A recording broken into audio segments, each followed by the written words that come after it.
伝説のさこれさマリンちゃんにやってほしいなこれね。これとんでもない敵出てきたなこれな。敵だの味方かこれロボットな。セクシー。ちなみにウワーオが多分ねホロライブ1うまいんだけどちょっとやっていいですか。ちなみにエコー使ったウワーオが多分ホロライブ1うまいんで誰もやんないから検証のしようがないですけども。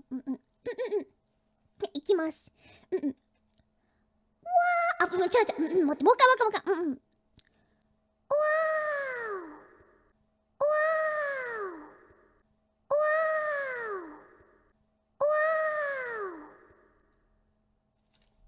全一。よし。よし。全一です。はい、どうも。みんなもよかったらね、放送の詳細にこの空気読みスイッチのスタンドで貼ってるんでみんなもプレイしような。はい、続きましてこちらの資料をご覧ください。これですか。この人の顔。開いてますよ。ちょっと待って。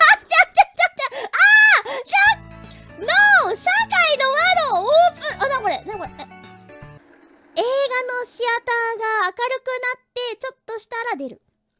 ウェブ会議の時間です。わーちょないちょっと待ってやばいのいるんですけど後ろにちょっと待ってやばい。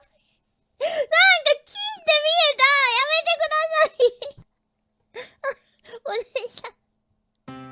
あ、トレーニング脳を鍛えろ。通過したものは何でしょう。英語で答えて。イングリッシュ OK。Apple。Cherry。Lion。モザイク何？ちょっと待って。変なモザイクでやめてくださ